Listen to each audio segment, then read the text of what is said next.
السلام علیکم ورحمۃ اللہ وبرکاتہ۔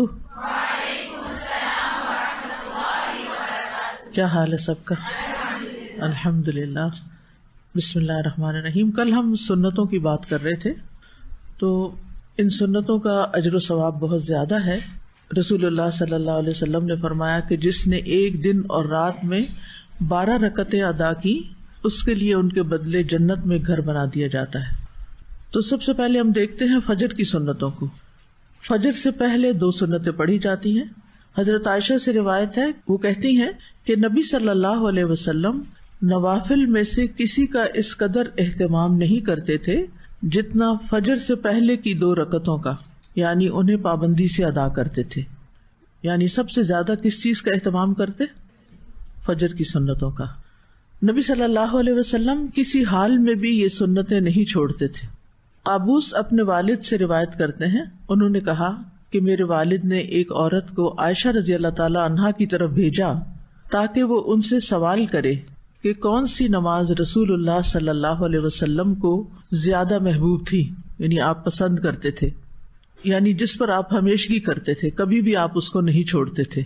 تو انہوں نے کہا وہ نماز جو آپ کسی صورت نہ چھوڑتے، خواہ صحت مند ہوتے یا مریض ہوتے یا سفر میں ہوتے یا مقیم ہوتے، وہ فجر سے پہلے کی 2 رکعتیں ہیں۔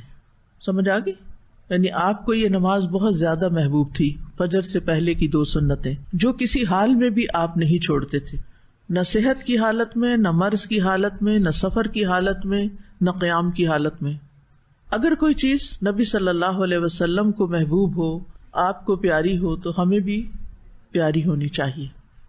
بہت سے لوگ اس بات کا دعویٰ تو کرتے ہیں کہ وہ اللہ تعالیٰ سے محبت کرتے ہیں، ہم سب یہ دعویٰ کرتے ہیں، لیکن اس محبت کو ثبوت نہیں دیتے۔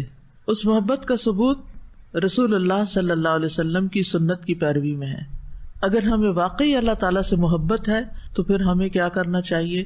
صبح سویرے اٹھ کر جو پہلی نماز ہم پڑھتے ہیں، یعنی دن کے آغاز میں، وہ صحیح طور پر ادا ہونی چاہیے، یعنی اس کے صرف فرض نہ پڑھ لیں بلکہ سنتیں بھی پڑھیں۔ صحیح مسلم کی حدیث ہے، حضرت عائشہ رضی اللہ عنہا روایت کرتی ہیں، رکعت الفجر خیر من الدنیا وما فیہا، فجر سے پہلے کی 2 رکعتیں دنیا اور جو کچھ اس میں ہے اس سے بہتر ہیں۔ دنیا کی کوئی بھی چیز جس کو حاصل کرنے کا ہمیں شوق ہوتا ہے، اس کے لیے ہم کتنی ایفرٹ لگاتے ہیں، کتنی تگ و دو کرتے ہیں، کتنی بھاگ دوڑ کرتے ہیں، اور پھر اگر وہ مل جائے تو کتنے خوش ہوتے ہیں اور سب کے ساتھ شیئر کرتے ہیں۔ ان سب چیزوں سے بہتر ہیں یہ 2 رکعتیں۔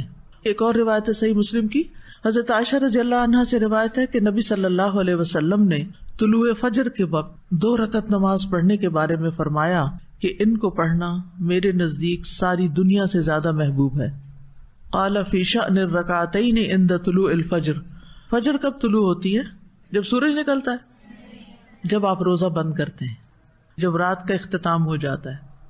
تو اب یہ احادیث آپ نے یاد رکھنی ہے اور آپ نے کسی نہ کسی کے ساتھ شیئر کرنی ہے انشاءاللہ، ٹھیک ہے۔